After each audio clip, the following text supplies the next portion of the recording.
आप देख रहे हैं संविधान और कानून SK लाइव न्यूज। गया नगर निगम में इन दिनों आरोप प्रत्यारोप का खेल जारी है। इस कड़ी में वर्तमान उप महापौर चिंता देवी ने नगर आयुक्त अभिलाषा शर्मा पर आरोप लगाते हुए बताया कि नगर आयुक्त मेरा कॉल रिसीव नहीं करते और मुझे अपमानित करने का काम करते हैं। जब पत्रकारों ने नगर आयुक्त से इस संबंध में सच्चाई जानने की कोशिश की तो उन्होंने बताया कि 26 फरवरी को एक अनजान नंबर से कॉल आया था। मैंने रिसीव नहीं किया क्योंकि उस वक्त मैं मीटिंग में थी, लेकिन उसके बाद आज तक एक भी कॉल उनके पास नहीं आया। अपमानित करने की तो बात ही नहीं है, ये बेबुनियाद बात है। मैं जनता के द्वारा निर्वाचित जनप्रतिनिधि को क्यों अपमानित करूंगी, जबकि चिंता देवी नगर निगम में 32 साल तक सेवा देकर सेवानिवृत्त हुई हैं। बल्कि मैंने उनका बकाया राशि लगभग 10 लाख रुपए जो निगम में बाकी है उसे देने का काम किया है। वो किसी के बहाने में, साथ ही उन्होंने कहा कि वो किसी के बहकावे में आकर मेरे ऊपर आरोप लगा रही हैं। ये बिल्कुल निराधार रिपोर्ट है। वो 1 अरब का बोल रहा था कोई, इसमें पूरा बजट का उन्होंने उठा के सैलरी, पेंशन, काफ़ी सारी चीज़ें हैं, वो सबको ही घोटाला गबन बोल दिया, जो कि हमारे प्रशासक काल में केवल 62 करोड़ का ही खर्चा हुआ था। उसमें से आप लगा लीजिए कम से कम 40 से 50 करोड़ सिर्फ सैलरी पेंशन का ही है। टैक्सेस हैं, हाउसिंग फॉर ऑल जो डायरेक्ट बेनिफिट ट्रांसफ़र होता है, जो सीधा बेनिफिशियरी के खाते में जाता है, 2.5 से 3 करोड़ वो वाला राशि है उसमें।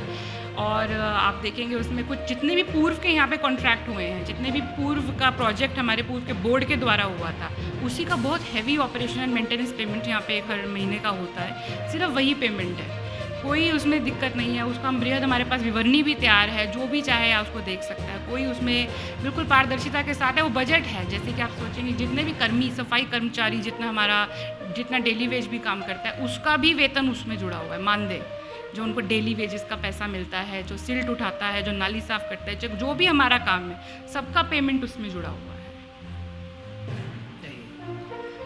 ऐसा बिल्कुल भी नहीं है। हमने कल जब हमें पता चला कि उन्होंने ऐसा कुछ बयान दिया है तो हमने उनसे बात भी करी। उनको बताया हमने कि उनका हमारे पास आज तक एक ही कॉल आया था, जिसका कॉल रिकॉर्ड भी हमारे पास 26 फरवरी को, जो कि मिस्ड हुआ था, तो कि उसका नंबर सेव नहीं था। उसके बाद हमने उनको बताया भी कि आप कभी भी फ़ोन कर सकती हैं। उसके बाद कभी कोई कॉल नहीं आया। उसके बाद कल ही उनसे एक बात हुई हमारी, तो हमने उनको बताया कि ऐसा कोई समस्या नहीं है, आप कभी भी फ़ोन करिए, हम बात करते हैं। पर फ़ोन आया ही नहीं है तो उठाएं कहाँ से। पर हाँ, ये ज़रूर है, उन्होंने कहा कि 1-2 काम थे तो मैंने कई लोगों को बोले, फ़ोन नहीं उठाए उन्होंने। फिर हमने चेक किया तो पता चला कुछ ऑफिसर्स को फ़ोन किए थे वो, यहाँ पर जो हमारे नोडल रहते हैं अलग अलग शाखा में, उनको फ़ोन किया था। उनके द्वारा उनके द्वारा भी ये बताया गया कि बात हुई है। तो हमने यही कहा, आपने उनको फ़ोन किया, उन्होंने नहीं उठाया, लेकिन हमें आपने जब भी फ़ोन करेंगे हम आपका फ़ोन उठाएंगे, कोई दिक्कत नहीं है। आज तक कॉल ही एक बार आया है तो हम बात क्या करेंगे उसमें।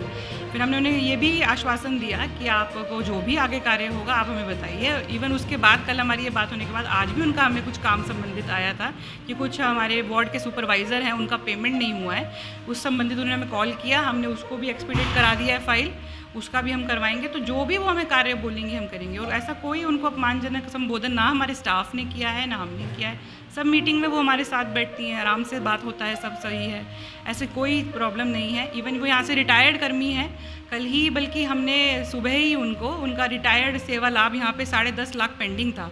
कल वो भी मैंने उनको ऑर्डर करके मैंने कहा, हमारे यहाँ की डिप्टी मेयर है, इनका इतना पेंडिंग है।